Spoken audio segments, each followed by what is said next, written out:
हमारे साथ विवेक अग्निहोत्री सर मौजूद हैं, जिन्होंने तमाम ऐसी मूवी डायरेक्ट की है जिसको लेकर लगातार चर्चाएं होती हैं। अभी 2022 में आई द कश्मीर फाइल, उसके बाद अब बंगाल पिन की मूवी आने वाली है। सर से बात करेंगे। सर, आपकी मूवी जो भी आती है अध्यात्म और संस्कृति पर आती है, इसको लेकर पहली बात देखिए, जो अगली फिल्म आ रही है the Delhi files, Bengal chapter, ये उसका पहला पार्ट है। 2 पार्ट में फिल्म है। कहानी लंबी है। हिंदुओं के जेनोसाइड की कहानी सिर्फ एक फिल्म में नहीं समा पा रही थी, तो हमने 2 फिल्में बनाने का निश्चय किया।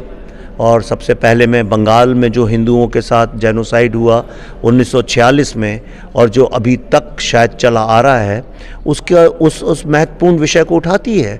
एक सवाल उठाएगी फिल्म आपके सामने कि जो पार्टीशन मज़हब के आधार पर हुआ था, क्या वो ख़त्म हो गया कि अभी भी चल रहा है? और अगर चल रहा है तो उसको सपोर्ट करने वाले कौन हैं? अर्बन एक्सेल्स हैं, भारत के दुश्मन हैं, या एक जिहादी माइंडसेट है? आखिर है क्या ये? क्यों है? क्या कारण है कि लीगल इमिग्रेंट जो हैं पूरे भारत में, बम्बई, दिल्ली, हर जगह पे छा गए हैं? आपके घर में, बस में, आपके बगल में बैठे लोग कौन हैं हमें पता ही नहीं है अपने देश में। और ये एक बहुत बड़ी समस्या है। मैं इस पे फिल्म बना रहा हूँ जो इस साल के सेकंड हाफ में आएगी। सर, छावा पेस में जर्मनी जाएं कभी तो आप देखिए, उनने हिटलर का नामो निशान तक मिटा दिया है। उनकी ज़मीन नहीं, बिल्डिंग नहीं, सड़कों पे नाम नहीं, सब। और जितना वर्ल्ड वॉर में जो मलबा निकला था सारा का सारा उसके ऊपर मिट्टी डाल के वहाँ पे एक बगीचा लगा दिया है, ताकि लोग कभी याद ही नहीं रखें।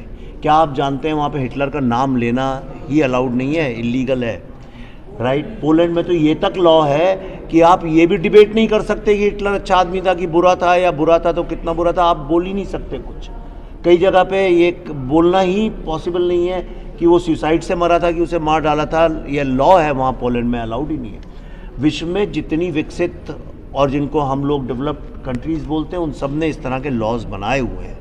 कोई भी अपने देश के दुश्मन को कैसे उसका महिमा मंडन कर सकता है, मुझे आश्चर्य है। और कोई भी हो, मैं तो कहता हूँ कल को अगर आपका सगा भाई भी आपके घर में अगर घुसता है, राइट? आज हम रावण तो कोई मुस्लिम नहीं था, वो तो हिंदू था। दुर्योधन वगैरह तो हिंदू ही थे, लेकिन हम धर्म और उन्हें अधर्मी मानते हैं।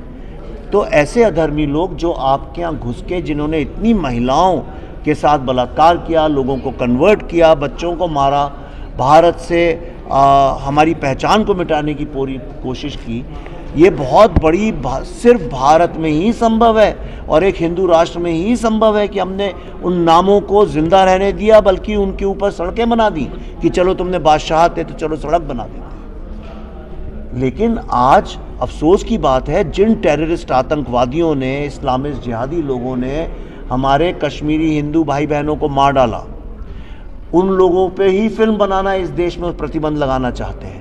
अगर हम औरंगज़ेब को विलन दिखाते हैं तो छावा जैसी फिल्मों पे करना चाहते हैं। आज मेरी फिल्म तो अभी रिलीज़ भी नहीं हुई है, अगली वाली दिल्ली फाइल्स बंगाल चैप्टर।